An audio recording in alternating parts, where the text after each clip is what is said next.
Muy buenas noches, mi nombre es Luis Carlos Vique Rodríguez y hoy es 9 de julio del 2026.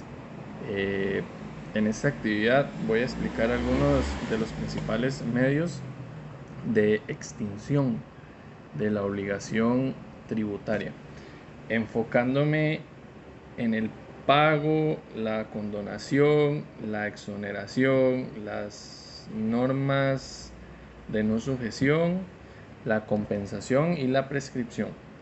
Además voy a utilizar algunos ejemplos para que cada tema sea más sencillo, ¿verdad?, de comprender. 5 puntos importantes sobre el pago.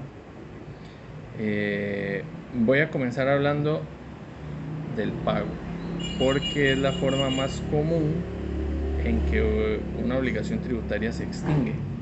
El primer punto importante es que el pago consiste en cumplir con la obligación, ¿verdad?, tributaria, entregando el dinero correspondiente a la administración tributaria dentro del plazo. Ya eso, ¿verdad?, lo conocemos por la ley, ya está establecido. Cuando el contribuyente paga correctamente el impuesto, la deuda pues obviamente va a desaparecer. El segundo punto es que el pago debe hacerse por un monto correcto. Si una persona paga menos de lo que corresponde, la obligación no queda totalmente extinguida, ¿verdad? No muere. Y la administración puede cobrar la diferencia, puede meter intereses o incluso las sanciones. Como tercer punto, es importante respetar los plazos. Si el pago se realiza después del vencimiento, normalmente se generan intereses, dependiendo del caso. También puede aplicarse multas. El cuarto punto es el que actualmente la mayoría de los pagos se realizan por los medios electrónicos, ¿verdad?, utilizando plataformas autorizadas por la administración tributaria o por medio de entidades bancarias. Esto facilita el cumplimiento de las obligaciones y deja un respaldo del pago efectuado, ¿verdad?, en final. Finalmente, un quinto aspecto importante es que el pago beneficia tanto al Estado, en este caso, como al contribuyente.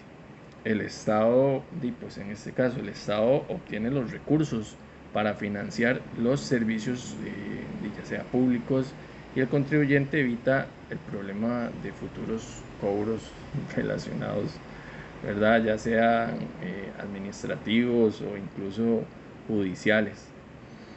Por ejemplo, vamos a ver un ejemplo: si una empresa presenta una declaración de IVA y que tenga que pagar 500,000, medio millón de colones, y realiza el pago completo dentro del plazo que se estableció, la obligación tributaria queda extinta en este caso, ¿verdad?, queda extinguida respecto a este impuesto. Entonces, la diferencia entre condonación, exoneración y normas de no sujeción, aunque estos conceptos suelen confundirse, en realidad son diferentes.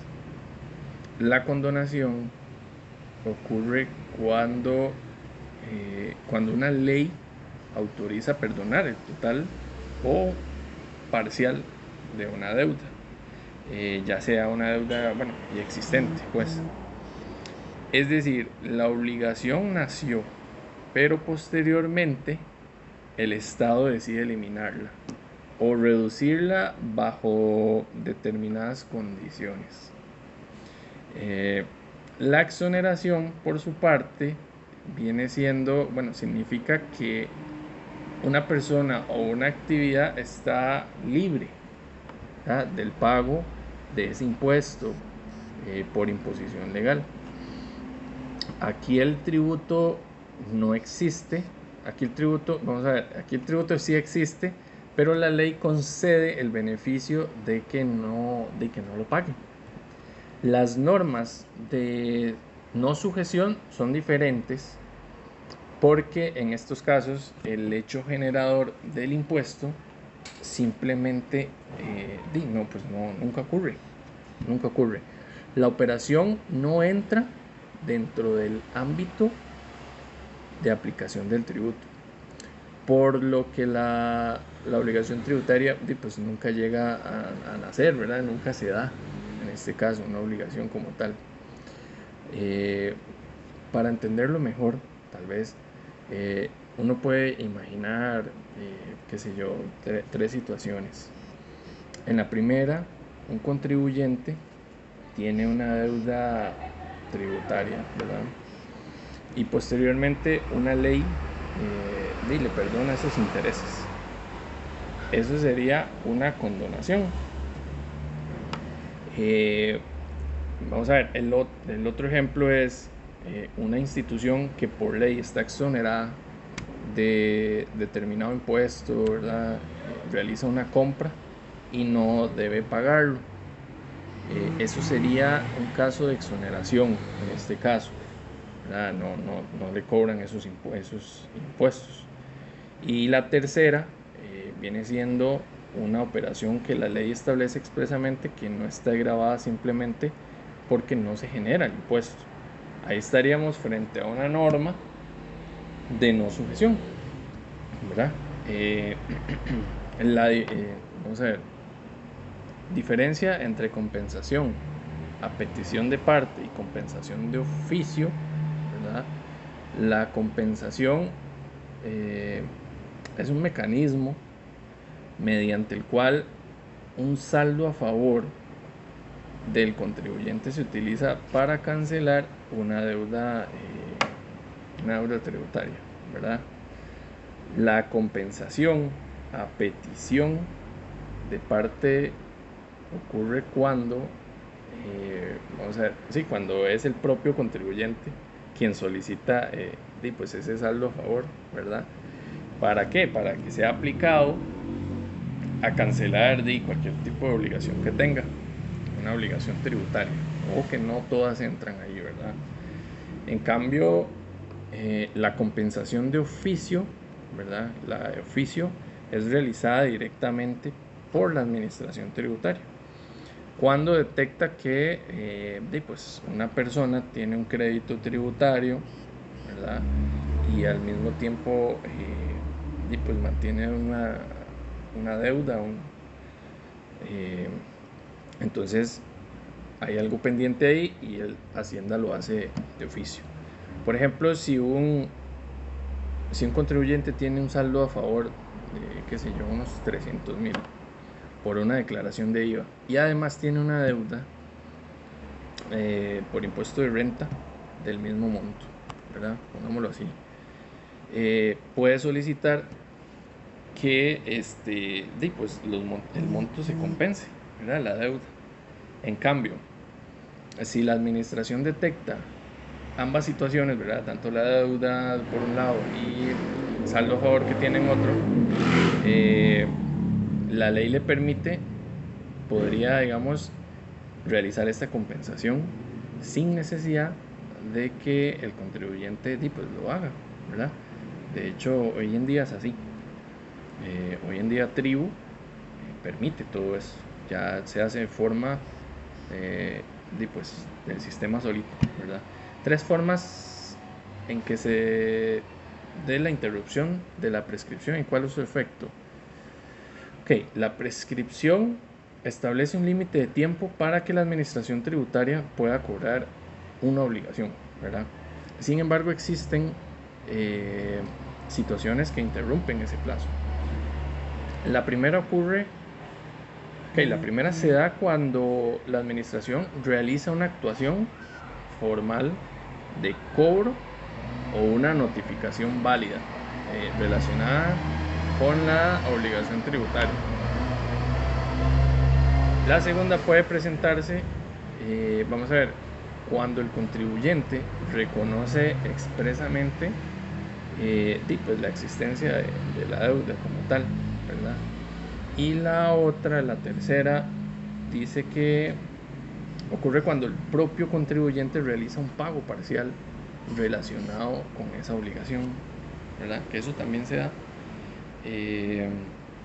Lo importante, vamos a ver, lo importante es entender cuál es la consecuencia, ¿verdad? ¿Cuál es la consecuencia?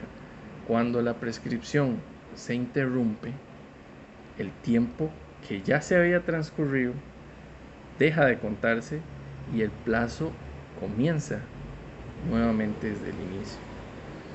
Por ejemplo, si habían pasado 3 años del plazo de prescripción y posteriormente la administración realiza una notificación válida que interrumpe ese plazo, esos 3 años ya no van a contar. ¿Y qué pasa? Que se inicia un conteo nuevo desde cero.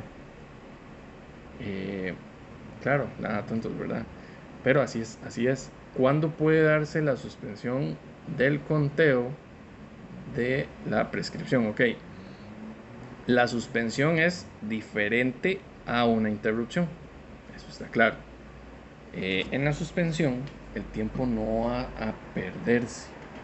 El tiempo, bueno, el ejemplo que vimos ahora de los 3 años para atrás, simplemente se detiene mientras ocurre una determinada situación que es establecida por la ley, ¿verdad?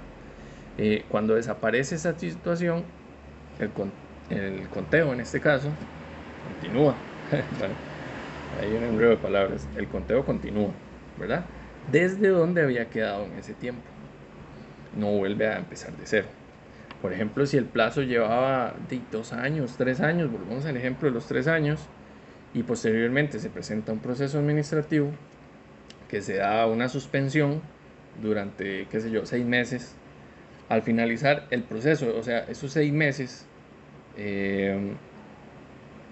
al finalizar esos 6 meses, digamos, el conteo sigue, ¿verdad? Ya arrastrando esos 3 años. Entonces ya le queda poquito, ¿verdad? Y ya lo importante es que no vuelva a iniciar de cero. Esa es la principal diferencia con una interrupción, ¿verdad?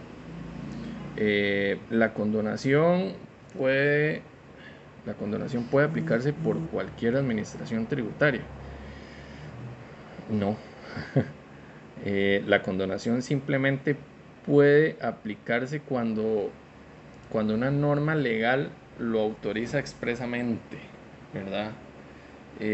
La administración la administración tributaria no puede decidir libremente perdonar impuestos, intereses o sanciones, simplemente porque así lo considere conveniente y ya, porque así no funciona. Debe existir una autorización legal, ¿verdad?, que establezca los casos, condiciones y alcance de la condonación. Esto garantiza el principio de legalidad y pues evita que existan decisiones pues, que se puede decir arbitrarias, ¿verdad?, en materia tributaria. Pero bueno, a un final, yo considero que conocer los medios de extinción, en este caso, de la obligación tributaria es importante, tanto para los contribuyentes como para quienes trabajamos en el área contable. Aquí yo trabajo en un despacho contable y casos se ven a diario, ¿verdad? Estos temas permiten comprender cuando una obligación pues desaparece, cuáles son los derechos del contribuyente, siempre vienen a preguntar, y cuáles son las facultades que tiene la administración tributaria, ¿verdad?, para todo este tipo de casos. Además, distinguir conceptos como la compensación, la prescripción, la exoneración, que la vimos también, o la condonación,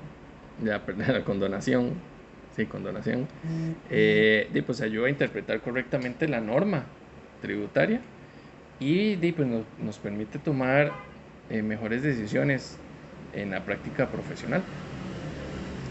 Muchas gracias por su atención. Un saludo.